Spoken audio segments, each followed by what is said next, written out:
What's up, friends? It's Ray. And I'm Oscar. We're calling Cadence, and you're watching the Libby Show.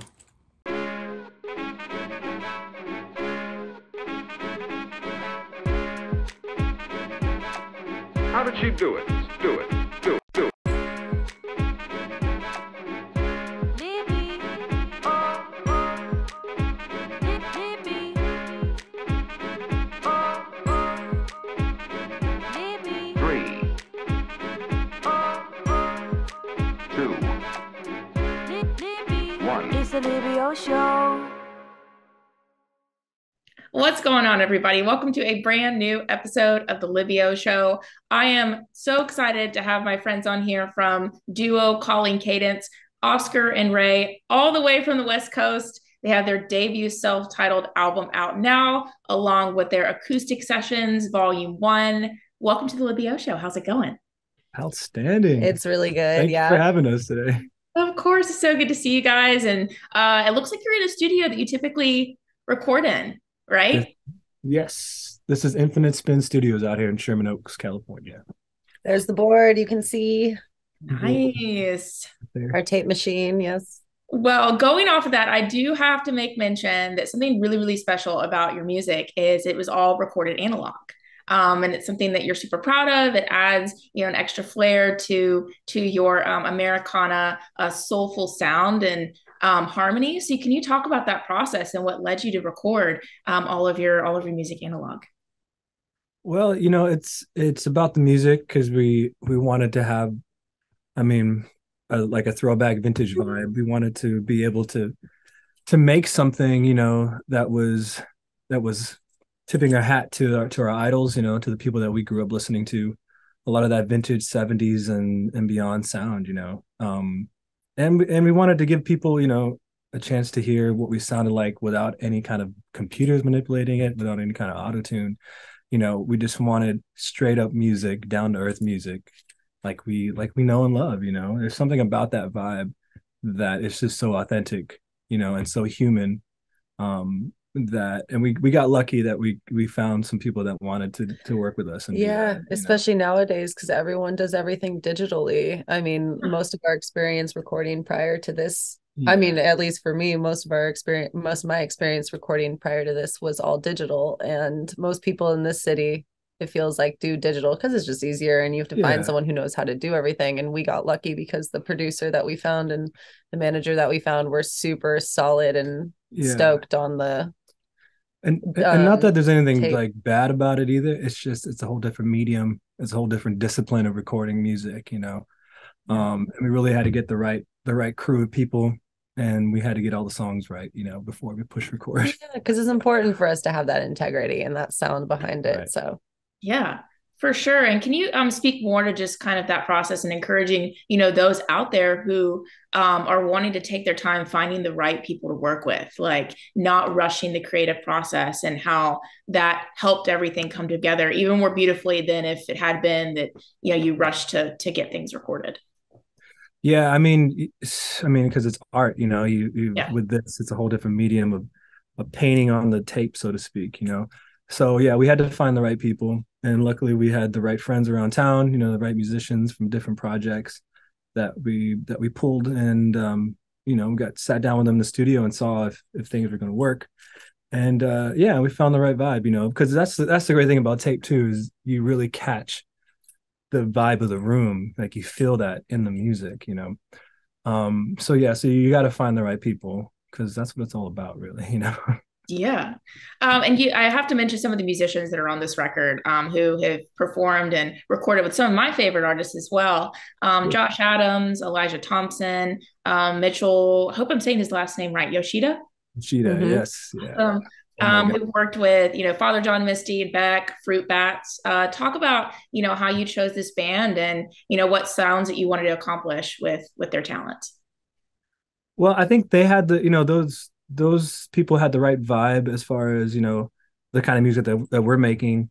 They had the right sensibility, and they're such pros, and we came into this with nothing but an acoustic guitar and Yeah, and 3-part harmony, vocals. Yeah, we were also fairly lucky to have the right team behind us that had those connections made, which we're so grateful for, because they're just incredible in their own right, and in a way they kind of brought their own sound to what we had already had, because for a while, it, like you were saying, it was literally just acoustic and vocals, Yeah. and that was our sound, and we would perform with that sound. So coming into the studio and bringing those players in, they really brought their own flavors to kind of make it the project that it turned into. So it kind of morphed over time with their input. And we were able to be like, well, we wanted this one to be like a Michael Jackson vibe. We want this to be like a Bob Seger or Eagles vibe or something. And they would be able to do it. Yeah. But that was fun, that was a fun finger. Yeah, right.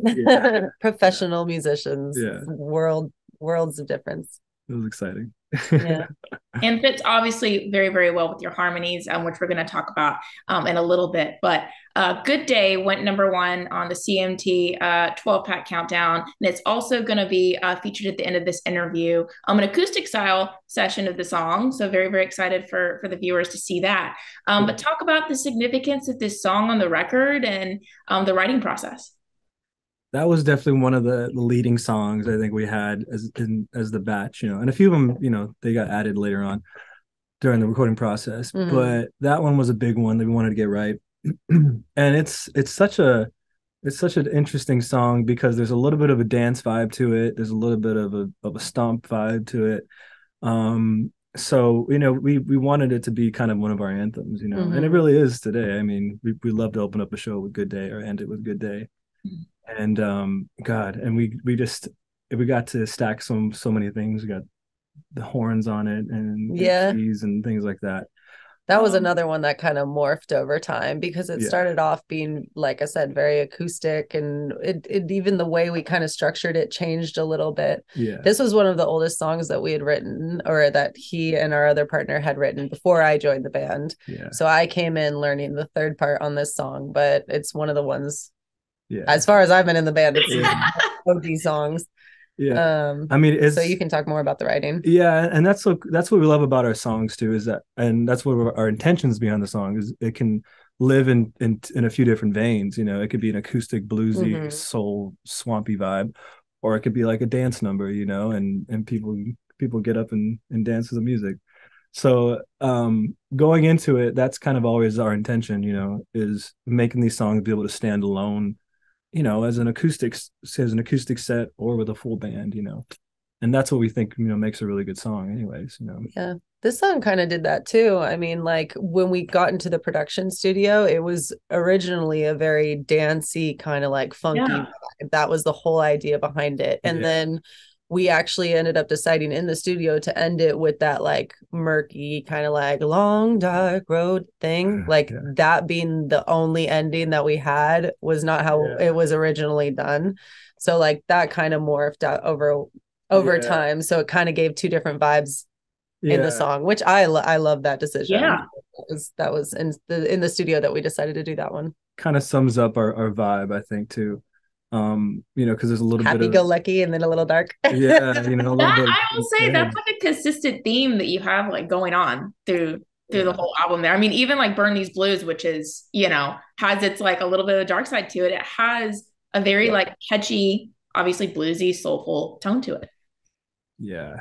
I mean, and that's that's what we want to have, a full spectrum of like a message, and also something that people can have some kind of release when they listen to, because we're trying to make these songs for the listener too, even though it's inspired by our lives most of the time. Yep. California Bartender, Rae, talk about how that was inspired by your life in LA, and even like the music video that again is very I don't know, like that coastal, like summer windows down type of song. So we wrote that like right before we first started recording. It was just an idea. It kind of evolved in the studio too. You were looking at a bottle of wine. I was looking at a bottle of wine when he started playing something, and we were just jamming around a kitchen table after like multiple bottles of wine, and I was looking at a bottle of wine and I started singing using what I saw on the bottle, which was I love that. it was a Murphy Good bottle of wine. So that's why I was like, oh, Murphy. And then I was like, oh, because I was a bartender, or I'd been a bartender in LA for a couple of years. Just came off a shift too. I was probably working that day, and I was thinking of all the crazy people that I meet. And a lot of bartending is sad to me, because I as a friend to people would usually be like, well, you should get your life together. But as a bartender, you're kind of like there to encourage them to continue. You're like a therapist, essentially, which is also what music does. So. Exactly. I mean, you're a therapist, but you keep feeding people alcohol. So of course their lives are like a mess sometimes. Like, I mean, I have crazy stories, especially in this town.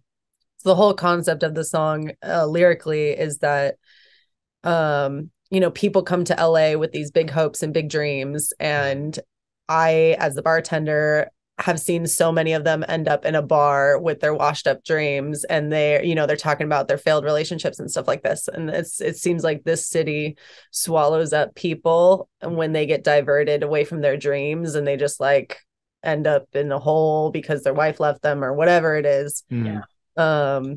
And so that's the whole idea of the song. So again, a little dark, but it ended up being, but it's real. Yeah. And it ended up being kind of like a more like, I don't know, bluesy kind of vibe.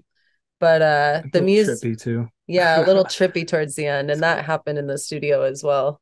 It's very California, very LA anyways. And that was what the music video ended up being about, was us kind of traveling around the city and seeing all the landmarks that make LA kind of like a culture hub. And the start of it was again the whole bar scene and the whole negative aspect that comes out of that, and then it kind of turns into the whole California vibe. So we kind of rolled with a couple of different ideas for that one, but it was fun to shoot for sure. Was the trippy part at like the end of the song, was that spontaneous in the studio, or was that something you kind of had in your mind to? We kind of put it together beforehand, but it didn't really sound the way it did until we came into the studio, because there was no way we could do it with just me and him. I mean, we did it on digital to like show them what we wanted to do, but it wasn't until we had all these toys, that everything came to fruition.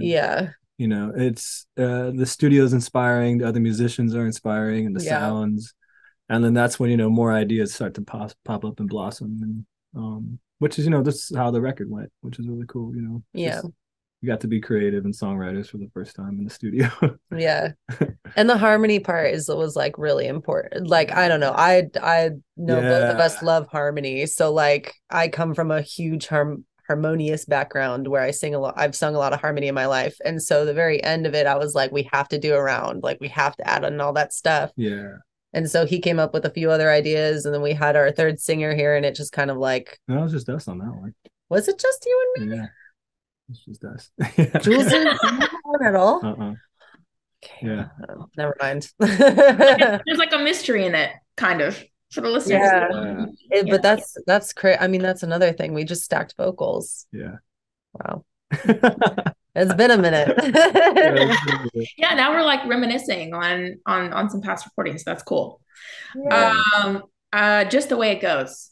It was one of your latest singles. Talk about that one for a little bit. That one came out during the recording process. That one just kind of fell out of my head. I think it was just a lot of listening to Motown, listening to like Sam Cooke and Otis Redding and things like that. He wrote it really quickly. It just kind of came out one day, and I brought it into the studio, and they were like, "Oh, what are you playing?" And I was like, "I think I have this song, and I'm still working on it." And they're like, "It's finished. Like, do you want to record it?"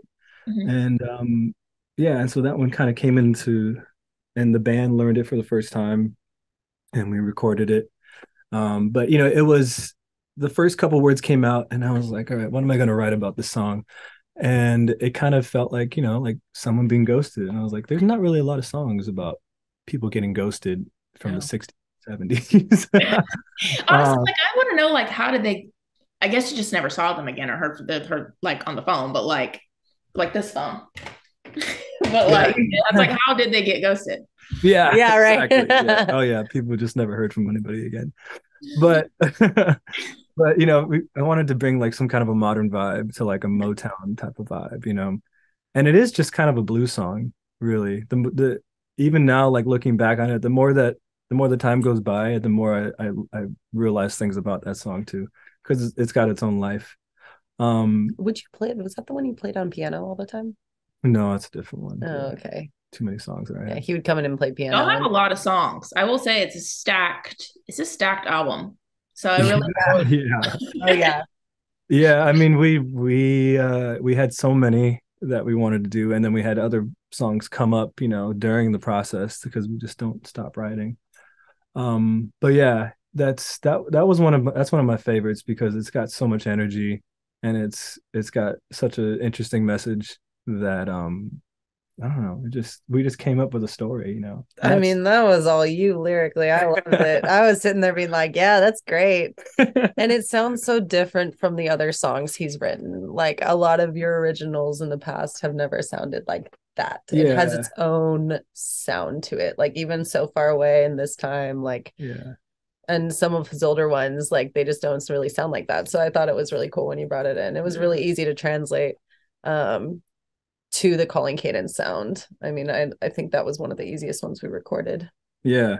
I mean, that's the fun thing about being a songwriter though, is that you get to pull these songs out of the ether and they got their own life and they got their own breath. And then especially when a studio like this and the right musicians, it becomes something. Something. Yeah. And it was just it was kind of a rush, right? Writing that one and singing that one. And look at how great it ended up. So it was awesome.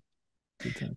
Do either of you or both of you have like a dream collaboration for either like a songwriter or even like a third harmony in a song? Like who would that be?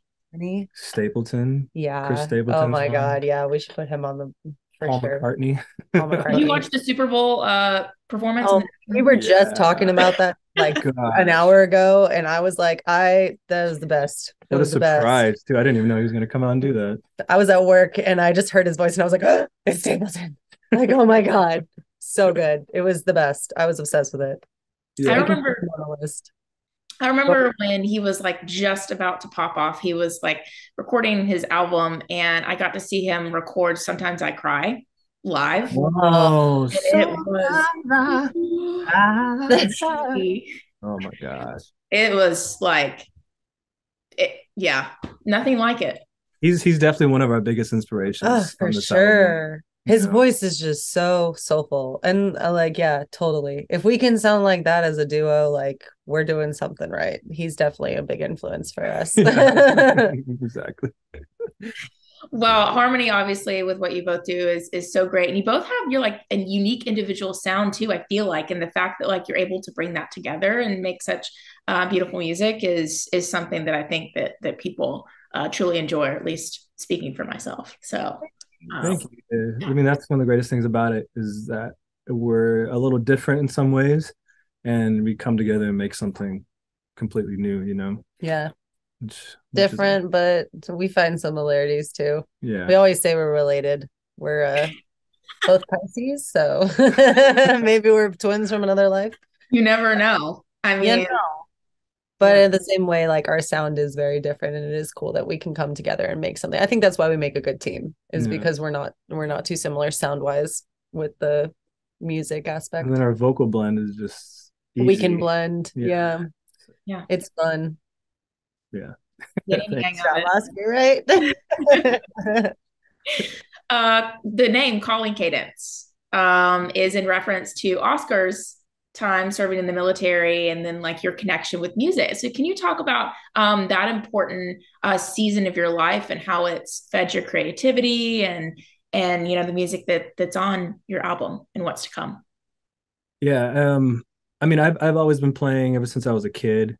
Grew up playing from a very musical family, and I got into I just wanted to go into the service when I was young, while I still had some young legs. So that was like another adventure I wanted to try out when I was younger, and decided to do it, before I got too old. And it was definitely a time of inspiration and living some life, and being able to because also like as an artist, I didn't want to just start writing music, even though I knew I could write some music and things like that. But I wanted them to have some life experience behind them, something that people can relate to. And I'm grateful for that time, and I'm grateful for all the people, and people that inspired me to keep on playing music too. Even when I was in the service, I fell into this thing called Operation Rising Star, and it was kind of like American Idol for the military. Yeah. And it was when I was on deployment in Africa, and it was just happened to be there. And so I won the like 3 rounds over there on the post, and then got sent back to Fort Sam Houston to do the final 12. And there was a lot of civilians there and some vocal coaches that were big vocal coaches that coached, big stars. And they're like, you should get out and try something in music. They're like, what are you doing here? Like, wow, that's like the best validation I could ever have. Some people who coach like Mariah Carey and Beyonce and things. Yep. And so I started writing again. That's where like Stapleton 2 came into play. And everybody that I was around loved country music, was always asking me to play country music. And I always played for all my battle buddies, as we call them in the military, in the Army.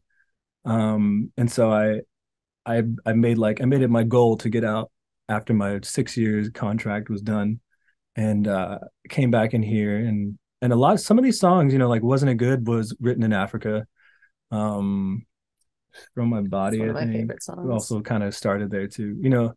So a lot of these songs are still linked to that and still remind me of that, and it makes me like really grateful nowadays, because sometimes they take me back to being deployed and playing music, and I'm like, wow, I can't believe we made it here, And so yeah, I hope that's some inspiring, hope that's an inspiring story for some other people too, to keep on, hanging on to their dreams and keep on and trying to be them. It's been a good journey. And so that's where Cadence comes into play, Well, it's like really incredible. And, of course, thank you for your service and being an inspiration in that way. I want to hear both of your thoughts even more on kind of chasing that dream and kind of what keeps you both inspired to keep doing what you're doing every day, even when you finished a project, like what keeps you motivated? I mean, I do it for me. I do it for my family. Like I said, I come from a lot of musicians, all even from my great grandfather and grandmother and beyond. They were musicians and had family bands, and I kind of do it for them. They were Mexican field workers, working out here, and they just kind of did it because it was a family business, Yeah. And so that keeps me driving, family.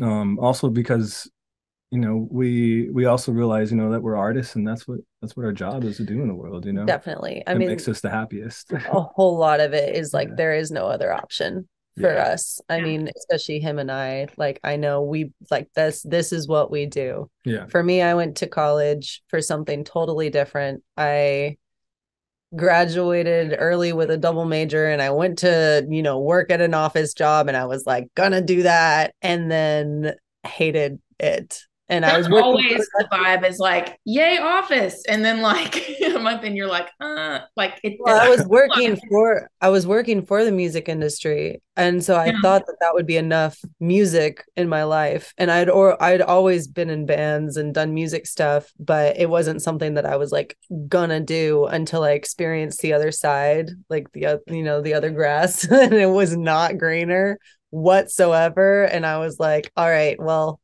all that time might have not been wasted, because it took me that time to realize that this is what I really want to do. But as soon as I decided to not do that life anymore and to start doing music, and that's where I ended up meeting him, and now here we are, like, there is no other option for me. So that's what keeps me motivated, is like, this is what I do. Mm-hmm. And I know it's the same for him as well. Oh yeah, I've tried it too. Try the other things. yeah you were in the military. I can't do it anymore. I can't do anything else. No. I think it's kind of funny though, because it kind of was a little bit the same for me, where it's like your calling like comes after you, even when you're like kind of on the opposite side of it. And it's kind of interesting how it like funnels out those things that like you end up not wanting to do, but there's still like the opportunity that presents itself, I think is like really cool part of the story. Yeah. I mean, I hear so many people, there are so many people in LA, and I'm sure it's the same everywhere, who when they're following a dream, after a while you're just like, you're so tired and you're like, oh my gosh, I'm so tired of like trying and it's not going to work out for me, so I'm going to go the other direction. Like I hear that happen to so many people, and I think what makes you and I unique, or more unique than most, is that there is no other direction. Like no matter what comes up, like I've thought about it recently. Like I've had family members and friends, like they're always like, oh, I ended up making more money over here, so I'm going to go over here. And I'm like, that can't happen to me. Like that will never happen to me, where there's just another direction in life. Like this is my direction. Yeah. And some days it's hard. Some days it is a struggle. Heck like, yeah, it is. Man, am I ever going to make it, or am I going to do this or whatever, but still something else clicks in my head and it's like, no, I'm just going to keep doing this because this is what I'm supposed to do, no matter what. One day it's going to work. I believe it for you both. It is working right now. So there you go. Yes. Well, you have your live jam session in the van EP out as well. What else do you have like coming down the pike the next couple months, or what you hope to accomplish in 2023? We want to play some festivals, play some more shows, and get out there to see people who've been listening to us, other parts of the country. And we just did 88.5. Yeah, like a little performance thing. There's a radio station in LA, 88.5 The Sound, and we did like a little session with them, so you can find that on YouTube. That's our most recent thing that we did. Yes, we'll definitely be performing more. We also just started looking at our demos, because we have so many songs in the bank that we haven't really touched. So we're starting to look at that and maybe talking about releasing some more music soon, so that'll be happening as well. Yep. So it's all good stuff. Yay. Well, I'm super excited for y'all, and I'm obviously thrilled to have you on the show, and come back to Nashville. Yes. So we will definitely be back to Nashville. We love your city. Yes. Let us know when you need somebody. Yes, everyone out there, calling Cadence. Calling Cadence on Instagram, Facebook, I'm assuming, YouTube. Where else can they find you? Spotify, Apple Music. TikTok too. TikTok, yeah. We started TikTok a little bit. Yeah. And we have a website. It's callingcadencetheband.com. So everyone can find all our stuff on there. Yeah. All the links and upcoming dates when we have them. Yeah. Otherwise, keep updated on Instagram or Facebook. Right. Well, thanks so much, Oscar and Rae, for joining me for this episode of the Libby Show. And go stream their self-titled album everywhere, and hope to see you guys soon. Yes. Thank you. Thank you so much.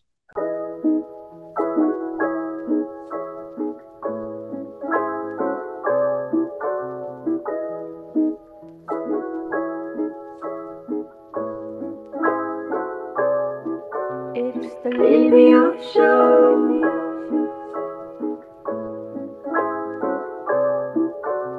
The Libby Show. It's the Libby Show.